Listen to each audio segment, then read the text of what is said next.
माजी आमदार संग्राम थोपटे यांनी मागील 20 वर्षात आम्हाला हे रस्त्यावर स्विमिंग पूल बांधून दिले, तरी सध्याचे आमदार शंकर मांडेकर यांनी कठाडे बांधून द्यावी. दादा, साळुंगण पांगारी रोडचा एक व्हिडिओ व्हायरल होतो. त्यामध्ये उपरोधिक भाषेत तो व्हिडिओ बनवला गेलाय. रस्त्याचं काम अपूर्ण किंवा खड्डे पडले म्हणून काय त्यावर प्रतिक्रिया? काय व्हिडिओ काय? गेल्या 20 वर्षात खरं तर तुम्ही स्विमिंग पूल त्या रस्त्यावर केलेला आहे आणि जे आजी आमदार आहेत, विद्यमान आमदार आहेत शंकर मांडेकर यांनी त्या पुलाला कठडे स्विमिंग पूलला कठडे बांधतायत असं तो व्हिडिओ. नाही, ह्याबद्दल खरं तर खरी माहिती तुमच्यासमोर आली पाहिजे किंवा जनतेसमोर आली पाहिजे. बोहर ते पसुरे, पसुरे ते पांगारी, पांगारी ते साळुंगण आणि साळुंगण ते धारमांडप, म्हणजे हा ज्या वेळेला नीरा देवघर धरण बांधकाम सुरू झालं त्यावेळेला हा एक पर्यायी रस्ता म्हणून शासनाने त्या ठिकाणी त्याची डेव्हलपमेंट केली होती. खरं तर या रस्त्यावरून हेवी व्हेकल जाऊ शकत नाहीत, कारण की फार उंच काठ रस्ते असल्यामुळं किंवा घाट सेक्शन असल्यामुळं जात नाहीत. छोट्या व्हेकल त्या ठिकाणी जातात. त्या पट्ट्यामध्ये बरीचशी गावं त्या ठिकाणी आहेत.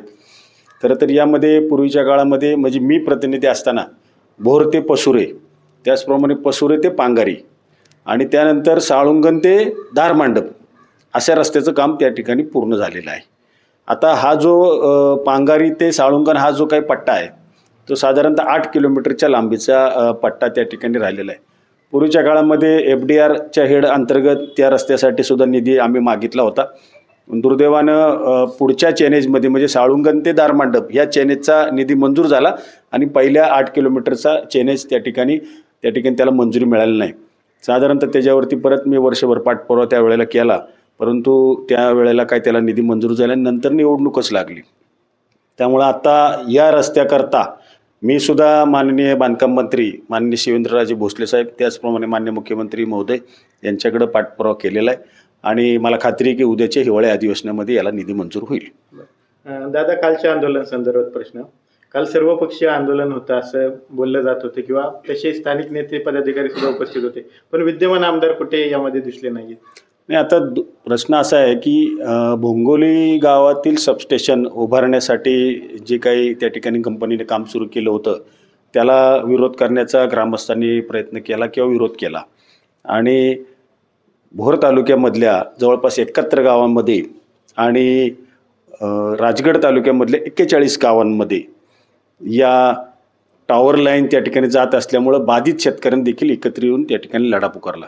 आम्हाला सूचना आली, शेतकऱ्यांनी बोलवलं, सांगितलं आणि एक आमचंसुद्धा कर्तव्य आहे की शेतकऱ्यांच्या दृष्टीनं असणारा अत्यंत ज्वलनशील महत्त्वाचा प्रश्न, त्याकरता आम्ही त्या ठिकाणी मेळावा घेतला आणि त्या मेळाव्यामध्ये सर्व पक्षाचे पदाधिकारी त्या ठिकाणी उपस्थित होते. त्यामध्ये राष्ट्रवादी काँग्रेस पार्टी शरदचंद्र पवार गट असेल, मान्य अजितदादा पवार गट असेल, त्याचप्रमाणे शिवसेनेचा एकनाथराव शिंदे साहेबांचा गट असेल किंवा उद्धव बाळासाहेब ठाकरे साहेबांचा गट असेल किंवा मनसेचे पदाधिकारी असतील किंवा अन्य मित्र पक्षाचे पदाधिकारी सगळे मिळून त्या ठिकाणी उपस्थित होते आणि त्या सर्वांच्या मते मला त्या ठिकाणी अध्यक्ष म्हणून काम करण्याची सूचना त्या ठिकाणी मांडली आणि खरं तर सर्वच पक्षाचे लोकप्रतिनिधी त्यामध्ये होते. आता तुम्ही म्हटलात की विद्यमान आमदार का आले नाहीत, आता खरं तर हे तुम्ही त्यांना विचारायला पाहिजे. मी काय त्याबद्दल अधिक खोलाशेवर सांगू इच्छित नाही. कदाचित त्यांच्या कार्यबहुल्यामुळं त्यांना या प्रकल्पाविषयी फारशी म्हणजे गरज वाटली नसेल की इथे येऊन त्या प्रश्नाबद्दल सोडवणूक करावी असं मला वाटतं.